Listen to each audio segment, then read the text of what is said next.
There we go. Okay. All right, welcome everyone.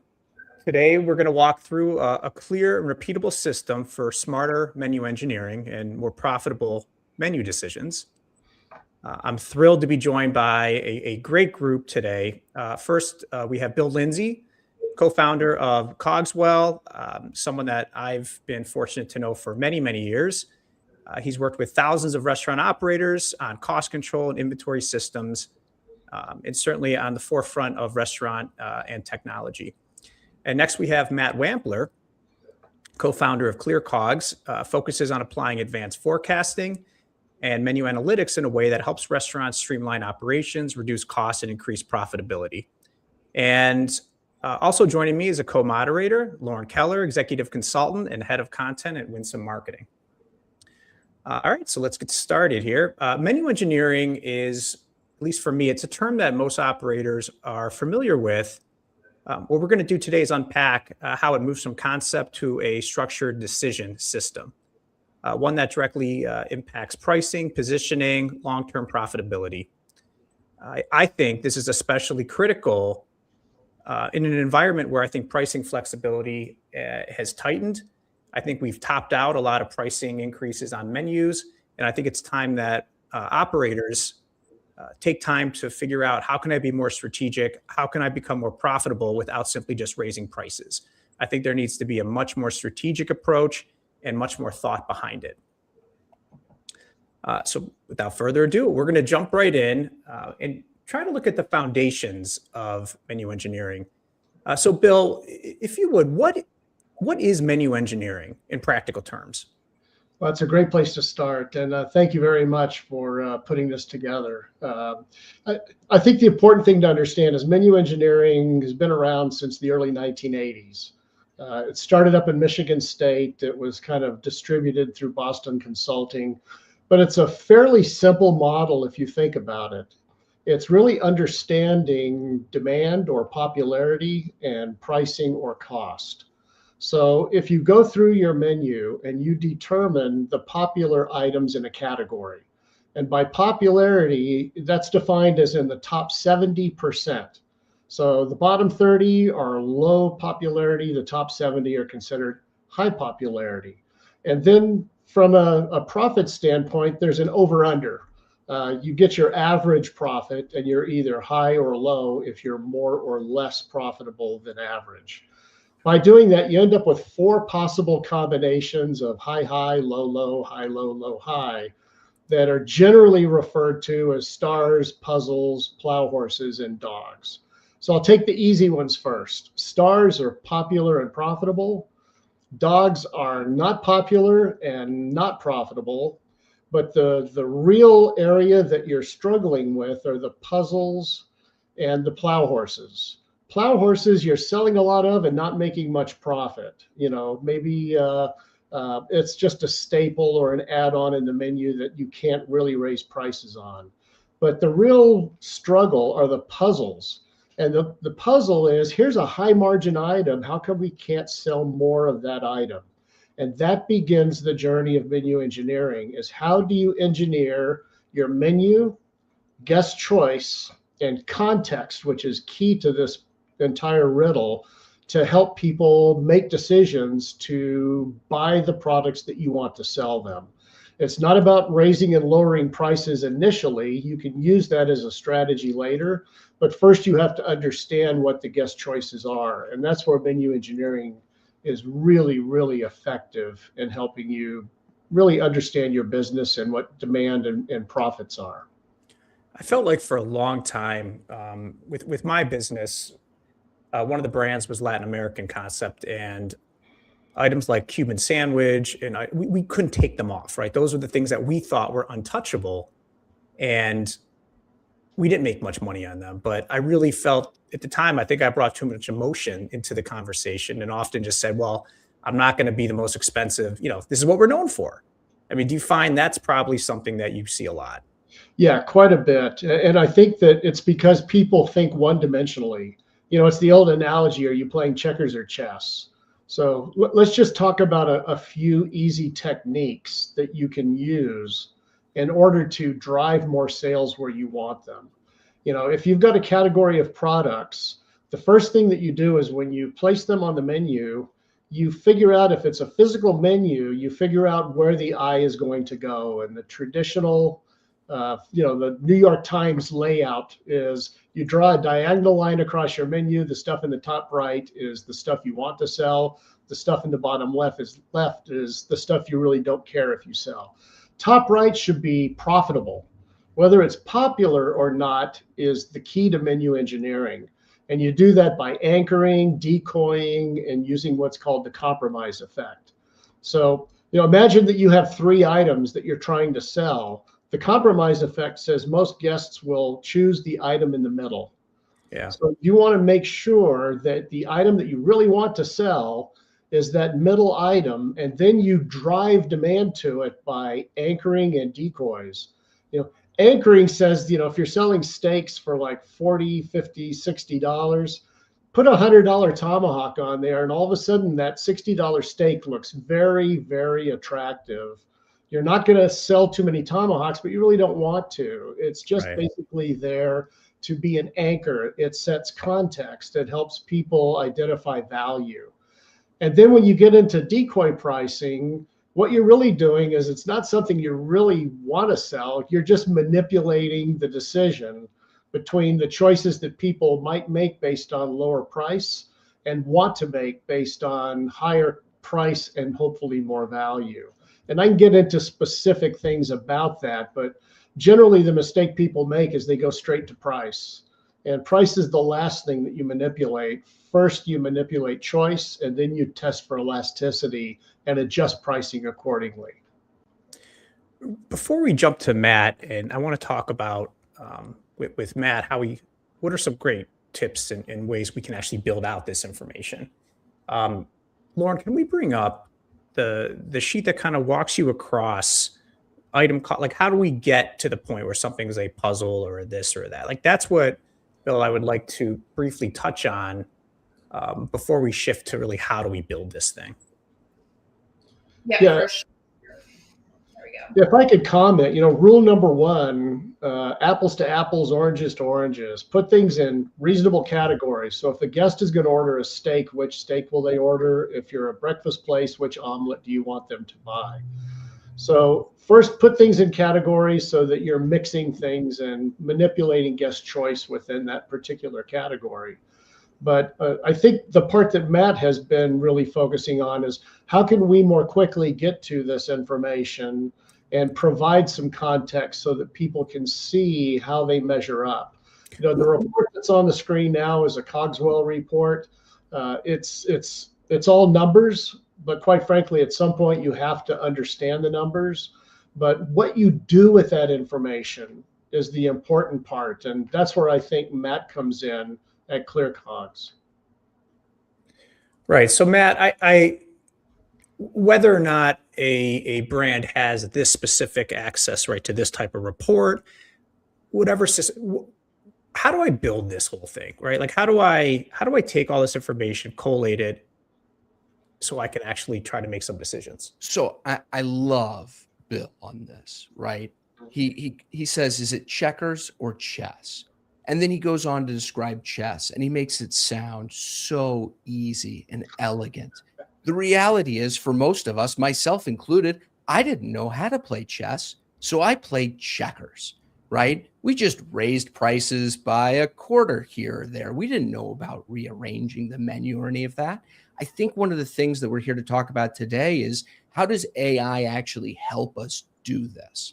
And it's a really powerful flip, because instead of having to bring in really expensive consultants that are going to teach us how to play chess, we can actually just go to AI, and AI can walk us through how exactly to play chess. So, Lauren, if you could take us over to the other visual. All right, so let's just talk about menu engineering and make this really simple. Pulling all of our data and trying to figure out what are our top selling items. Your back of house may already do this, but AI is really good at it. You can take a simple export of your raw sales data from just about any POS, and you can load it in. Step one, we've got nice, easy prompts here. Here's my POS data for each menu item, calculate how many units are sold. We've got all the text up there. That's going to do a great job of figuring out the popularity of each of your menu items. And unlike a lot of softwares out there where you have to, manually enter every little thing in, AI will go do it and it'll ask you any questions it has to help categorize it. Now, if you take that information and mix it in with your recipes or your invoice data, you can turn that POS data into everything Bill just talked about, because we can take every menu item and know what ingredients go in it and the cost of those ingredients. And all of a sudden, that entire chessboard that, people like myself didn't understand, it has just literally been completed for you. And now you've got your 4 quadrants, you know where everything sits, and we can start moving into doing some of those, chess moves Bill's walking you through, like sandwiching menu items and anchoring and, what's the right price, put that item in the middle. All right, so I got to take a step back. So in the past, right, when I had these reports available to me, we were, I don't know, more or less slaves to the foundational components, right? Like, I mean, we lived and died to make sure every single thing was perfect. In the database, we would often fight because, someone would argue the numbers weren't accurate, which was a whole other conversation. So just so I get this, so I'm uploading product mix. I'm building my recipe database in AI. So how am I bringing all of that together? You can build your recipe database in AI. So legitimately taking something even like written down recipes or Excel-based recipes that may or may not have unique identifiers. So let's go back to the beginning, right? I might have cilantro, right? And cilantro is going to go into 45 different dishes. And some of those are going to be, my verde sauce that is going to go into multiple different dishes. This becomes a really complex data set, right? A database where I need to be able to nest certain recipes. This is where AI is really, really good and where humans are really bad. So humans going through and having to set up really structured recipes where I put cilantro here and it gets nested into this, we tend to make mistakes. AI is very good at being able to say, oh, I get it. We're going to have cilantro. It's going to be in the verde sauce. The verde sauce is going to be in this. Here are the quantities. And if it doesn't match up, you can literally say that doesn't match up. It's supposed to be, I used 2 batches last Tuesday, right? Where am I off there? And you can literally, in something that would have taken weeks or months prior, come up with a simple, quick and dirty recipe database in maybe 15 minutes that's going to allow you to do this. Now, is it perfect? No, it's not, right? Would I want to run my P&L on it? Probably not. That's where your back of house software comes in. But if I'm really trying to get to my, plow horses and my stars and get a general idea of where's my menu today and how can I make meaningful decisions with it, it can get you 95% of the way there for, a fraction of the cost and in a fraction of the time. Bill, you're okay with this? It's amazing. Yeah, if I could comment on that, what I like about this is it helps people get into the process and begin to understand the power of menu engineering. Now, in my case, hopefully what that does is it says, we've got a pretty good idea of where we stand, but now that we're absorbing the data and understanding it, now they have incentive to take a deeper dive. Yeah. So products like Cogswell will take them through that next step if they want to kick the game up a notch. And I'll give you a good example. In today's restaurants, labor is no longer an affordable expense. At one time, labor costs were fairly low. So the prep labor was an offset to buying prepackaged product. In today's world, that's not so much the case. Yeah. So one of the drivers that we have in our menu engineering that most of the other back office products don't seem to understand is when you're making that verde sauce, there's an hourly employee that's making that, and how many times do they make it, and what's the labor cost, even if it's in incremental dollars. So being able to get to your prime cost, and by prime cost, I mean your cost of goods sold plus the prep labor that goes into producing that entree or appetizer, becomes critical. And sometimes what people find out is that they're actually spending more in labor than they are in food cost for a very high degree of prep items. So one of the things that I talk to people about is first learn your way around menu engineering, understand it, get a feel for it. If you do, and Matt can get you started quickly with the 3 prompts that he has on the screen there, you're up and running in short order. Once you become familiar with it and you have a desire for more detail and to really be able to get down to the prime cost and the more advanced chess moves that you'll want to make. Do I prep it myself or do I buy it pre-portioned? Is there an offset there that I can embrace? That's where you make the move to a more formal back of the office or back of the house system like Cogswell. And I think it brings up a really important point. When do I want to rely on software and systems? And when do I want to rely on AI? I think that's really the question. And from my perspective, it's very simple. If you were to go do these prompts and you were to do them 10 times, my guess is you're going to get 3 or 4 completely different answers. They're going to be similar. They're going to rhyme with each other, but they're not going to be identical. And that's a problem when you start looking at accounting. It's a problem when you start looking at inventory, when you start doing these things repeatably over and over again. As Bill said, AI is a great starting point, quick and dirty, for you to understand what is the chess game, make some moves and see how they turn out. But when you want to start actually repeating this process over and over again, you've tried it, it's worked, that's when you step into, how do I have a repeatable software so that I can do it constantly instead of these one-off scenarios? Yeah, I feel like in my past, we would have gone all in with the process for one menu change. And then I felt like it would take almost a couple years for us to regain the momentum and the energy to do it again on that full level. And I completely, looking back on it, I think we missed out on a lot of the incremental benefits, at least from a profitability standpoint, of starting and stopping that. But we certainly didn't have the technology.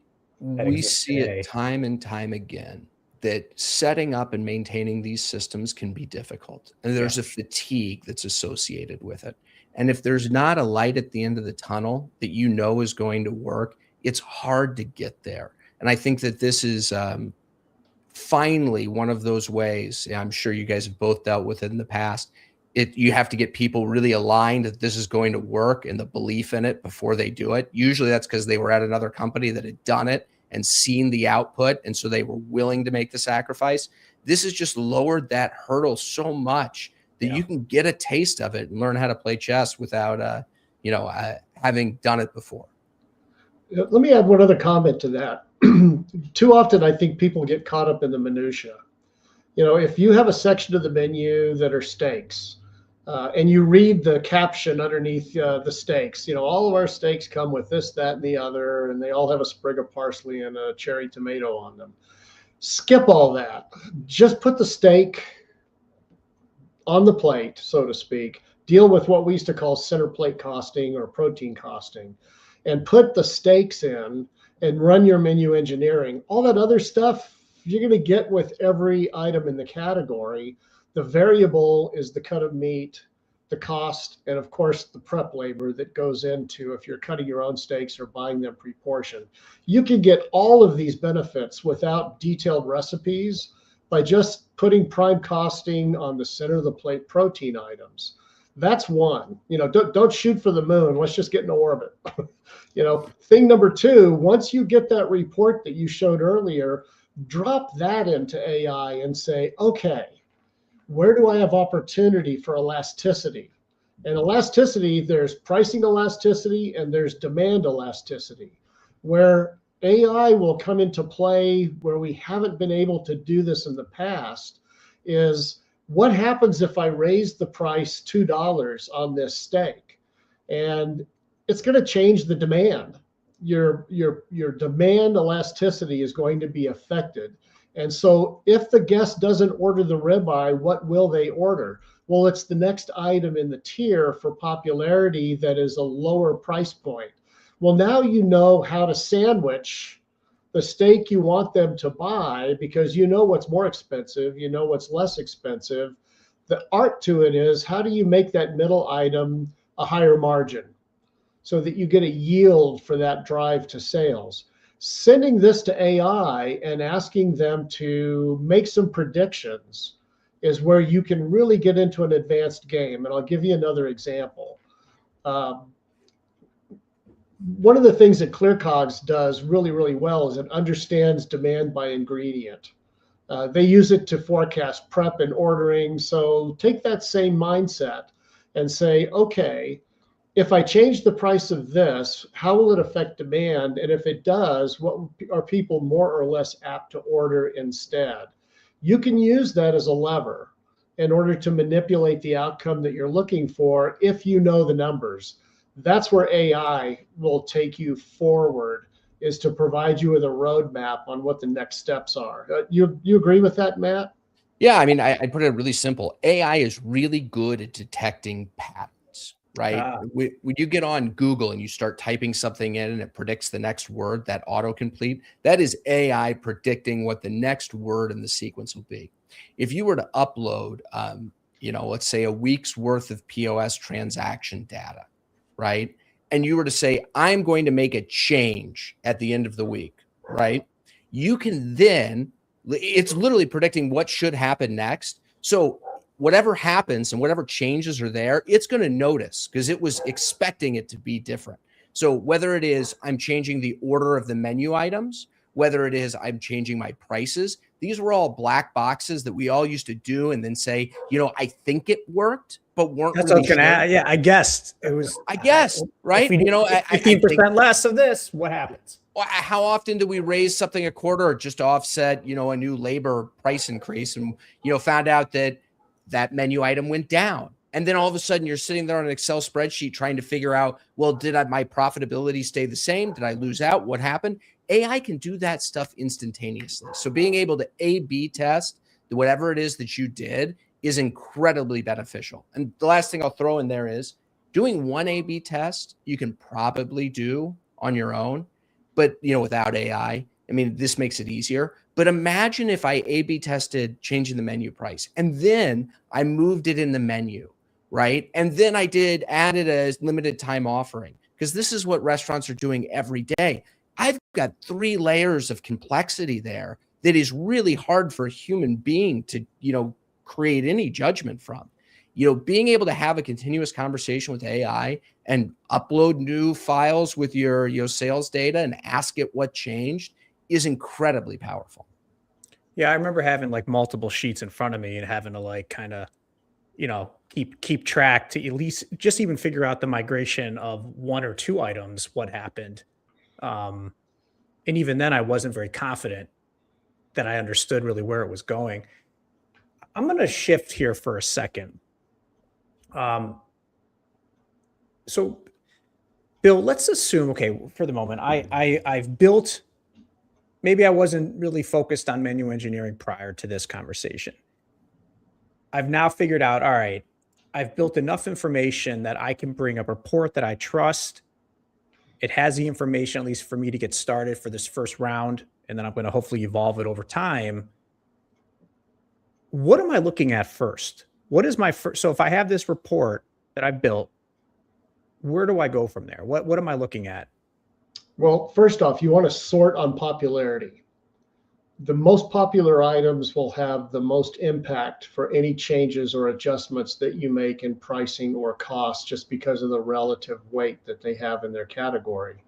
So, if you run your menu engineering and the first item on the list is a plow horse, then you are in a death spiral. You just don't know it yet. The more you sell your most popular item, the lower your margins go.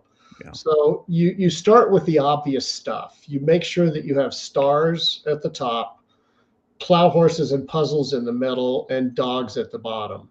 Now, the first thing I tell people is dogs are not bad. If you're a family restaurant and you have kids meals, they should all be dog category, not dogs. So what you're doing there is you're making it very affordable for the parents to bring the kids Right. along. You're not making money off the grilled cheese or the chicken nuggets, but you're making the parents comfortable so that they can order things that are more profitable. The second thing is, and this is something you can do today, hop on a Chat GPT wherever you may be and say, hey, I live in Reno, Nevada. What are fillets selling for in Oh, my that's area amazing. restaurants? And you'll get all these menus are online now. And AI will take about 30 seconds and come back and show you what all we used to have to go around and buy or steal menus from competitors so that we had a library of data to work with.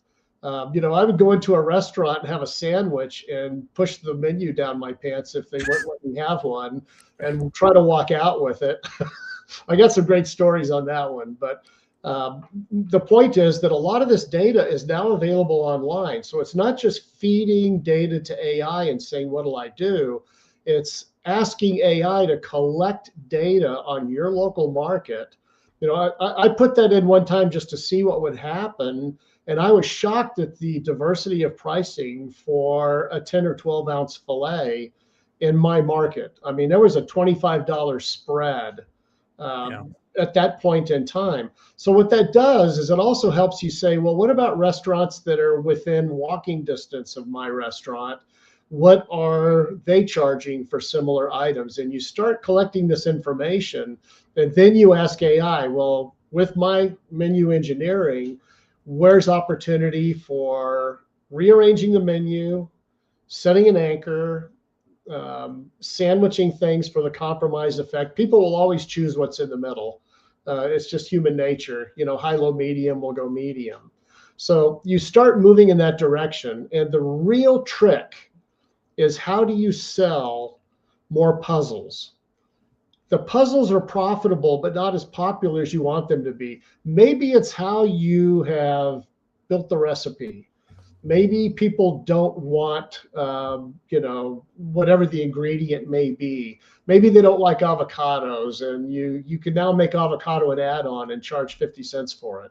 There's little things like that you can do to help people move to the items that you want. But the most important thing is you start with the margin, not the price. The price has nothing to do with your profit. The margin is your profit. It may be a lower priced menu item with a higher margin because the ingredient cost is lower. So always start with your margins. That's the part that you put in your pocket and take to the bank, and then engineer your way upstream and try to move puzzles to stars. And it's not that hard to do. We went to a dinner at a restaurant in Las Vegas called Poppy Steakhouse. Had a wonderful experience. They had $1,000 Wagyu ribeye that came with fanfare and dancing girls and a whole act. And then they had $100 choice ribeye. I'm sorry. No, it was a tomahawk, $1,000 tomahawk. And then they had $100 tomahawk. And I immediately said, wow, way to anchor and way to decoy. Of course, we ordered. Yeah, it seems almost free to order.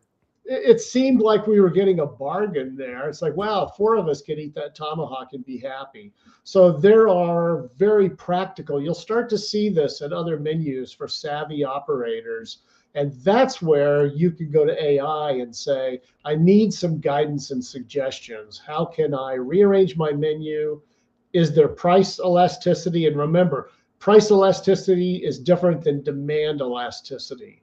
People get caught up in that. You might be able to raise the price and not change your mix. In that case, you're leaving money on the table. You should always change your price. But generally, you start changing prices and you're going to affect demand. And that's where AI can give you guidance. All right, I'm going to push back on Bill for just a second. All right. I was just trying to write down some of the things you said. Puzzles, stars, your margins, your competitor pricing, your menu elasticity, your pricing elasticity, and you're calling this easy. It's very straightforward. I know it's straightforward to you and the experts, but that is a lot. So I'm going to give you a couple words that you can give to AI that will make your life much easier. Could you help me do that? If you literally have a conversation with AI, say, tell me about menu engineering. Could you help me do that? It's going to give you a bunch of things. You could literally just respond, not even choose one. Could you help me do that? It'll suggest things like, I can look up your competitors' pricing and see what's there. I can go look at your menu online, give me the URL, and I will rearrange the menu for you of how you should have it, right? For the first time, you've got a tool that you can ask the tool, how can you help me? How do I use you to get the results that I want? I love that. Yeah, I'm used to just asking questions that I want specifically. That's it. Yeah, the moment that I began to get a firmer grasp on AI is when I heard, I can't remember who said it, I'd credit them if I did. We're used to telling the computer what we want instead of asking what we're interested in. And what Matt just demonstrated is if you don't understand all this, then you just need to ask and it will be basically explained. And if it's explained in a way that the terminology doesn't make sense, then push back and say, I don't understand that. Could you break that down a little more clearly for me? What next steps can I take in order to increase my margins? These are all wonderful questions for AI. And I think what it does is it begins to become Microsoft called their product Copilot, and I think that's a wonderful name for it. It's your business partner. I tell people that in days gone by, guys like me were the AI. You would pay us to come in, study your numbers, tell you what you didn't understand, and help you decide what to do. We're not as relevant as we once were because AI has even deeper insight than what we've learned through whatever rote methods we learned it. And when you get into ingredient predictions, when it comes back and says, your guests order a lot of chicken, you need to have more choices for chicken on your menu, or you need to up price this item and place it next to the other one. That's based on analysis, not just hunch. Yeah. And a lot of what I've done in my career is use my hunches and instincts to help advise people what to do. This is a much more exciting time. When I was trying to prepare for this today, I think I mentioned it to you both. I went on Reddit and I was posting questions about menu pricing. How much higher can we go? Menu prices are up 30% since the end of COVID. And I was fascinated. Almost every response that I saw, and I probably had 70 responses just to that one question, was, well, you got to raise prices. Our costs are going up, and that's just what it is. I don't think anyone responded with anything strategic in terms of offering guidance to anyone. It was almost, maybe it was the way I questioned it, but people were almost pushing back like, well, of course we have to raise prices. Do you want to be in business or not? And that's really what took me in this whole different direction where menu engineering is critical today, because I don't think there's unlimited room to just keep raising prices. You got to be clever. I'll give you a good example. I ran restaurants in Las Vegas for a long time. This is going back to like the early 1980s. Back when we marketed with food, we owned all the restaurants. There were no leased, Hollywood celebrity restaurants. So we had a breakfast, and it was a 99-cent breakfast. 2 eggs, choice of meat. Do you want pancakes or whatever with it? It's like a Vegas vacation. Yeah. Yeah. So we're losing probably 50 cents, 70 cents for every guest that orders. Below our cost, we're losing money on every one. And so what I did is I put in fresh squeezed orange juice, and we had a daily contest with the servers on who could sell the most fresh squeezed orange juice for $1.10. It was costing us 18 cents. And all of a sudden we broke even on the 99-cent breakfast. And we were feeding guests to the casino where they could spend their money out there. So it doesn't have to be total 3-dimensional chess. It could be a simple thing like an add-on. If you're selling a steak for $50, and you offer steak with lobster or crab, and you show the price of that combination, people will order more steaks without the lobster and crab because it looks like a bargain. And you don't care if they order the lobster or crab. You're just basically using that as a decoy to get people to see that the value is in the steak.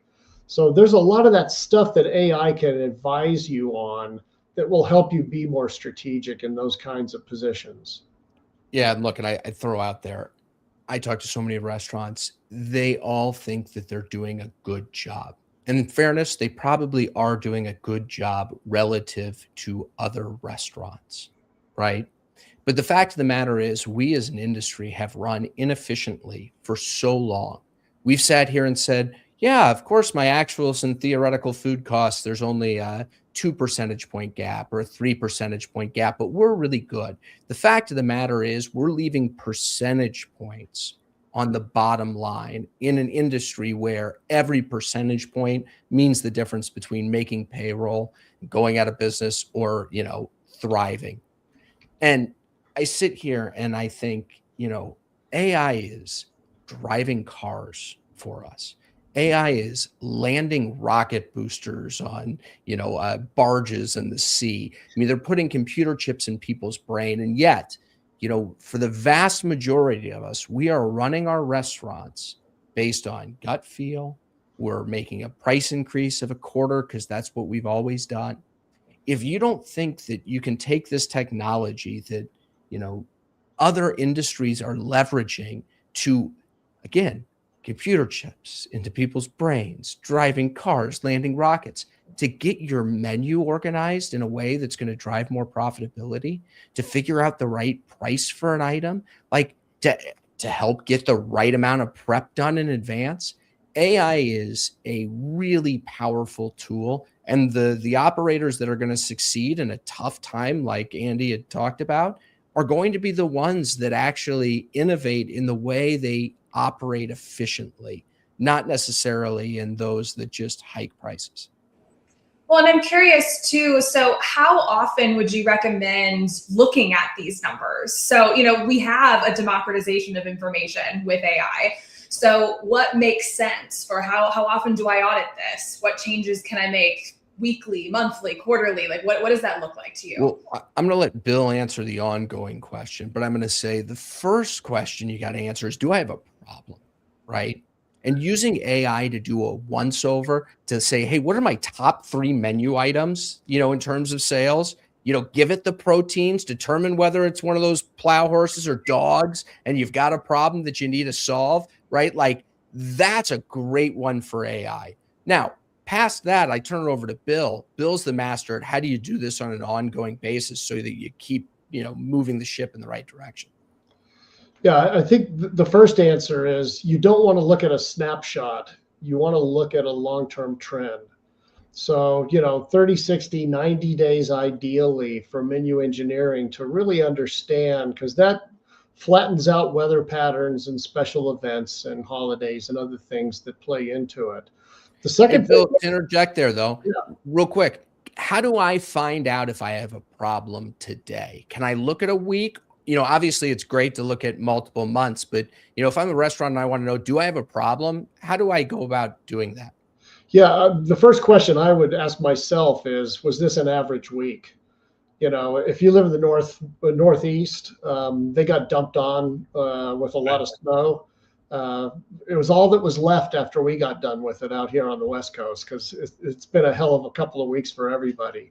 But I wouldn't look at that data because it's going to skew one way or the other based on a weather event. But do you have a problem? The first problem is, if you've got a lot of plow horses at the top of your popularity list, you've got a deep problem. One that you really do have to respond to expeditiously. You're not going to see dogs at the top because they're neither popular nor profitable, but you will see plow horses up there, things that you could be making money on, but for whatever reason, they're popular and you're not. So that's how you evaluate, the depth of the problem, especially it's not just by category, but the overall menu. So what I normally do is I start with the categories and menu engineer the categories, drop the beverages out, I want to look at appetizers and entrees and sandwiches and salads, those sorts of categories. If somebody comes into the restaurant, they didn't come for the apple pie usually. They came for the hamburger or the steak. So first look at your categories and see which categories are really driving your business, and then really focus on that category and say, how do I optimize this category for my market? And that's a function of a lot of different things, competitive pricing, how you position on the menu. But once you start making those tweaks, that's where you want to feed the data promptly each day to AI and how am I doing? And it can come back and say, you're on course, you're on track, or unexpectedly, people are ordering this other item that we didn't see coming. You need to adjust that.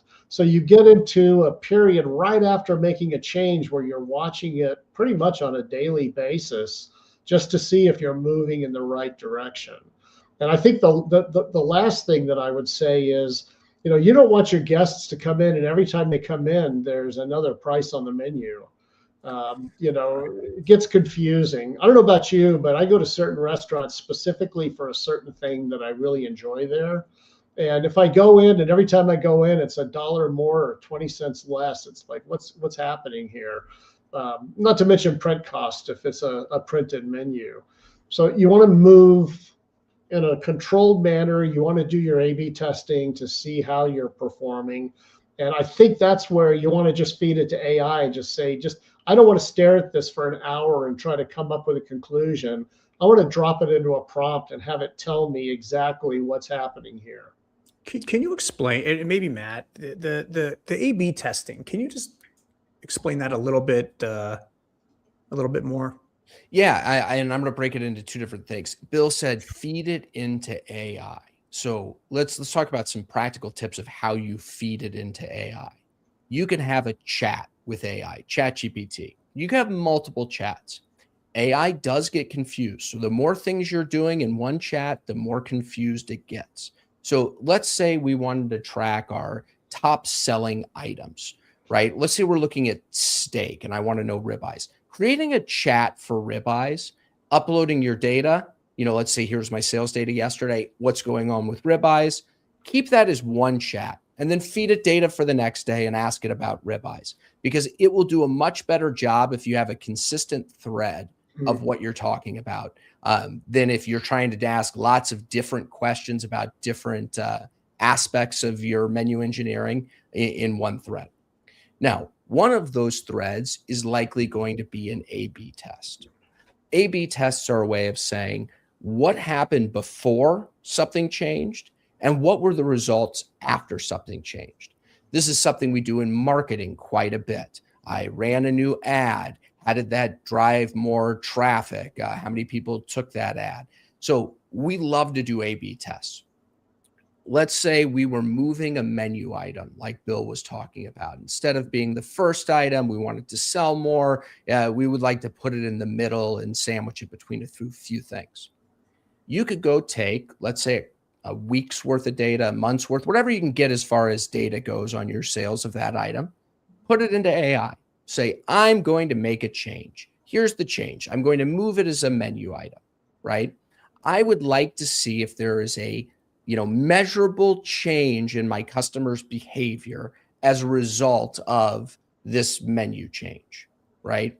That is basically the setup for an A/B test. Now, this gets really difficult to do, you can imagine, because unless you have automated software that's doing this, I'm having to hand tally up, where I'm using ribeye and all the different items, and I'm having to compare it, across my total sales volume was down versus just the sales volume of this item. But with AI, you could literally have that chat and you could say, okay, here's what happened yesterday. Do we see a measurable change, right? Tell it, we're doing an A/B test. All right, here's the next day. Are we seeing anything? And it will literally start to begin to tell you, I'm seeing measurable changes here or there. Did something different happen this day? Or you could literally just do like a 2-week period before and a 2-week period after. But it'll do a really good job of being able to tell you, not only did I see a change in, the percentage of, or the raw number of this item being ordered more, I actually see an increase in the percentage ordered compared to the rest of your items. It'll do all that consultative math that you don't need to understand behind the scenes. And can you set up different triggers that would automatically pull that data for you? So instead of at the end of every day, I'm busy, I'm exhausted, now I have to go download all my data and upload it into an AI tool. Is there an automation or integration that you could do that kind of says, here's your daily report? This is where you go get a Cogswell, right? Once you start to realize that these are important aspects of your business, right? And like you go do a test and realize, wow, I moved this item. It was really successful. I'd really like to do this at scale. That's when you want repeatable processes, because look, that AI chat, having them all in different channels or different chats and trying to manage all that, it gets really, really complex, right? So I would say that's about the time where you realize it's probably worth going and setting up a software that's going to do this for me. Yeah, one other thing that I'll add is we've talked a lot about the math, but there's also guest sentiment. And if you are tracking guest sentiment through a loyalty program, if you're looking at reviews, all that information can be added to that chat and contextualize this change. Oh, well, you moved it on the menu and 2 people noticed and it was not a positive response, or somebody said, wow, they've gotten too expensive. All that information becomes useful data, where products like mine with Cogswell are very math driven, but there's also a lot of human nature involved in this. And so think beyond just the numbers and all of the other inputs and data sources that you have to work with, other than just sales and cost and labor. Going back to that, don't underestimate the power of asking your customers. When somebody orders that steak and you're trying to get a change out of them, you can ask, why'd you order the steak? Why it stood out to you today? You can go get real-time feedback that the AI would not be able to get through the data. I'm curious, when you're talking about the different data points, right? And to be honest, I hadn't thought about the guest satisfaction, the guest sentiment yet. My head's been kind of in the numbers listening to both of you talk. If I have 5, 6, 7, 10, whatever, 20 locations, is it value? What are the things that you're tracking that you think could actually be really helpful? In other words, if I have a menu change, and let's say for the prior 6 months, I don't know, I was at a 3.4 value. Let's say maybe I use open table. I don't know, something that's consistent. Are those the type of items to look at on an ongoing basis and then kind of say, okay, our value is 3.4. We just did these changes. I'm looking at around a 3.2. Is there enough? Is that important, or is that just noise? I mean, I don't, knowing that I come from Cogs and Bill Cog comes from Cogs, I'm not sure either of us is going to give a great example, but we spend a lot of time on the statistical modeling, with what you're going to sell tomorrow. And I can tell you that you typically need to have a lot of data and a lot of data points. And oftentimes we don't get enough reviews from customers to be able to have meaningful insights. And chasing that one negative review that happened to come in last week, it may be more misinforming than it is, helpful. That's why I was thinking about, are there certain data points like more broad, like value, right? So if you have 6, 7 restaurants and you're tracking a few items, does that kind of get put into the whole mix, as you're looking at, each round of menu changes? Because I assume after a few years, there's a lot of information in there, and they're looking back at all the menu changes that you've had over this long period of time. What changes impacted value, what changes didn't. Well, I know the thing that our customers look at, and that is, since, if they're working with ClearCogs, we do demand forecasting. So we're predicting what's going to happen tomorrow, right? If you're consistently underperforming what you're predicted to happen, that tends to be the big red flag that there's something going on in the operations that I need to address. And I'm sure that on Bill's side, it's like food costs, you're seeing that gap, get wider every week. Like that's a problem you want to probably address. Yeah, I think that's well put. And I think the other thing that I'd be remiss if I didn't mention, our products speak to each other. Cogswell and ClearCogs communicate seamlessly in the background to do that predictive analysis and provide the data to Cogswell for operations to know what to order, what to prep. We have a lot of those features in our software, but they're based on historical usage and not forward-looking predictive analytics.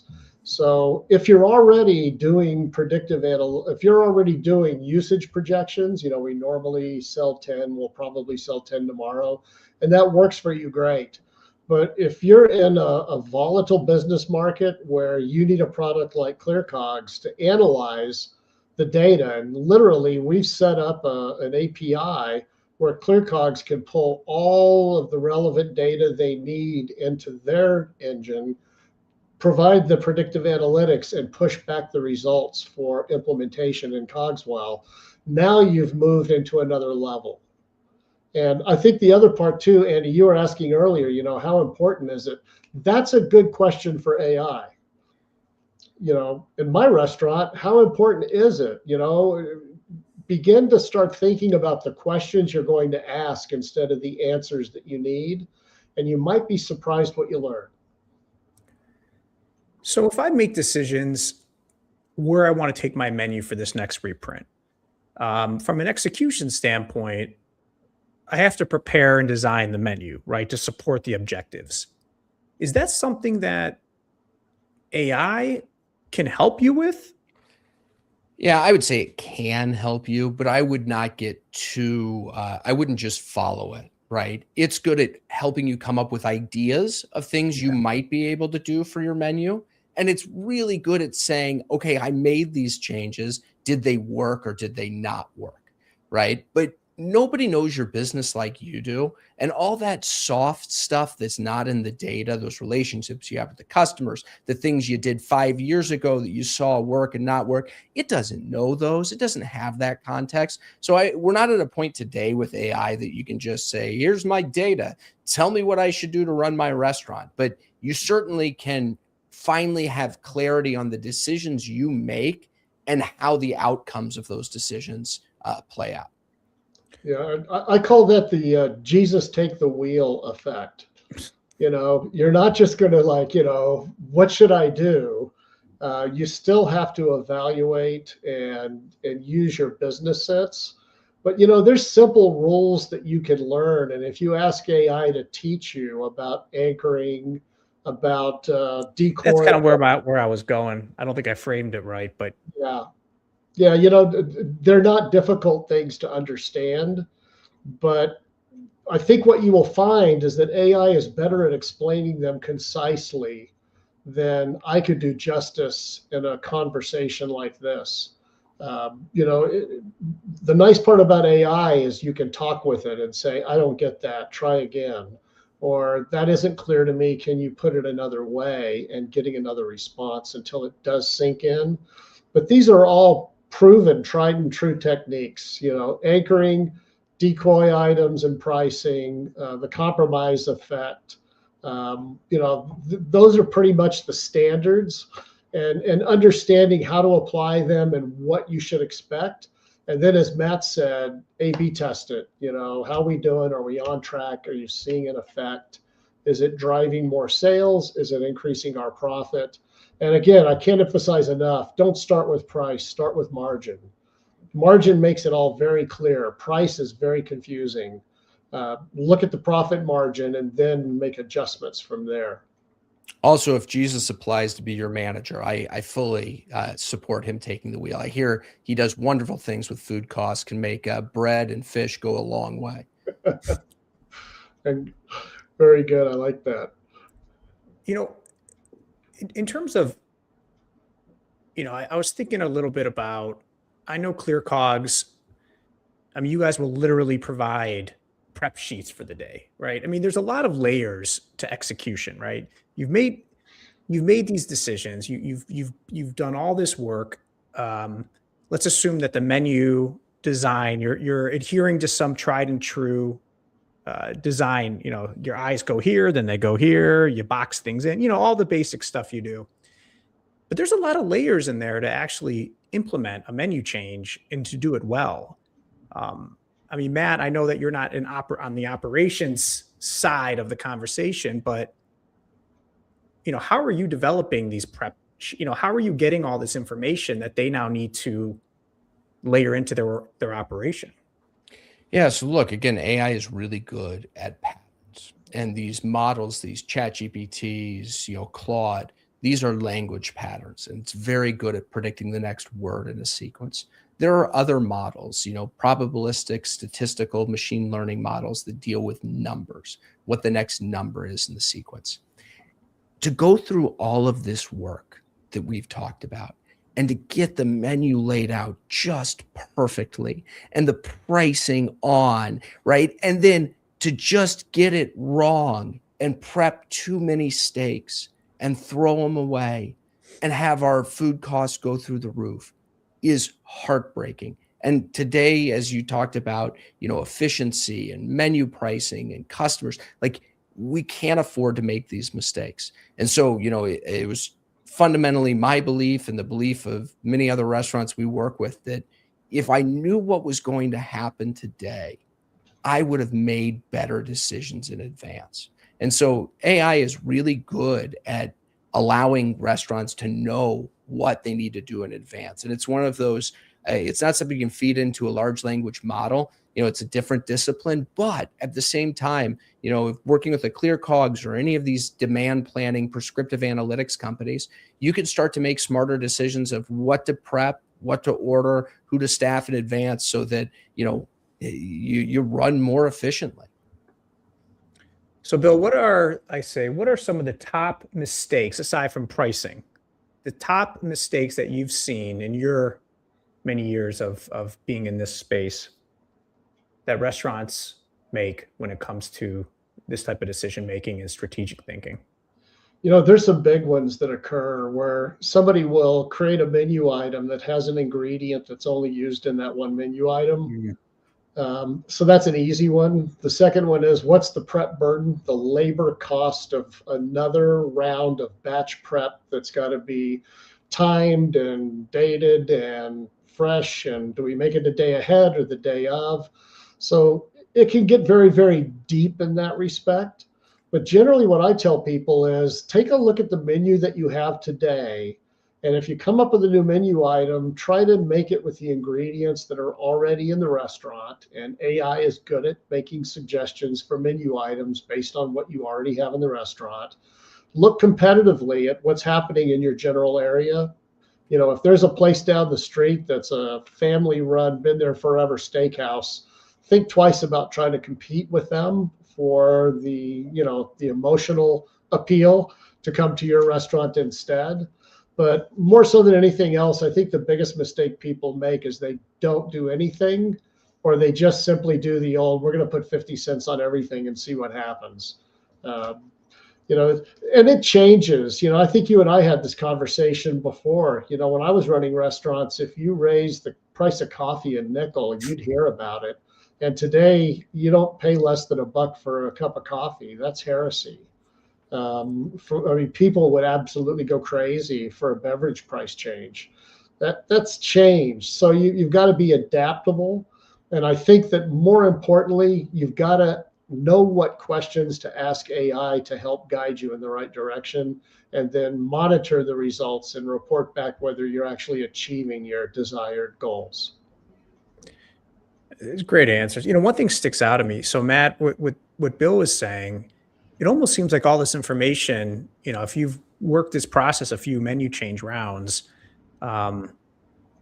asking for guidance from whatever AI source you're using to almost break out a matrix and say, okay, I want every single ingredient and I want to know how many times it's used, to almost start to target in and go, here's 6 items that make no sense. Yeah. And, it actually brought up a different subject in my mind. And that is, the data we put into this, because, frankly, when we go set up our POS and we're categorizing things, all we can think of is, I don't play chess. So why do I need to categorize this a rook and this a knight? They're all pawns to me. Let's just make them pawns, right? AI basically makes decisions based on the data you feed it. And the better data you feed it, the better answers it's going to get. So being able to ask AI in advance, how do I set up my menu? And I'm just spitballing here, but I imagine you could set up what is puzzles and plow horses and, actual categories of dish items in advance and be able to see a report of, hey, these are how my, puzzles performed in comparison. I don't know, but there's a million different ways to set up your data, and you can use AI to help you structure that in advance to make better decisions in the future. You bring up a good point, because you implemented or brought in a new POS 7 years ago, and you built these categories, and you weren't thinking about this. Unfortunately, that's not often the case. But utilizing AI, you can actually put it into the categories that you really want, as opposed to having to go back and change the entire point of sale, which is what I would have done 5 years ago. And I think you can give access to your web browser to AI today and literally have it go do the actions and reset up the pricing and learn the platform. I'm not sure I would recommend doing that, but there's a lot of ways to do it and do it quickly. This was fascinating. I feel like I missed this opportunity. And what's crazy is I was in the business a year and a half ago. That's what's unbelievable to me, is that I feel like I missed out on this. But listen, I can't thank everyone enough. This has been a great conversation. I'd love to do this again. I feel like we just are scratching the surface. I'm sure we'll get some questions after. And Lauren, I assume we'll have some information and some of these images available if anyone that wants them. Yes. So yeah, I think that everyone really would benefit from looking at this strategically, instead of simply just broad stroke price increases and all this basic, conversations that I saw on Reddit. So I think this was a great conversation. Thank you all. And I look forward to doing it again soon. Andy, I appreciate you having us. Thanks, Andy. Thanks, Lauren.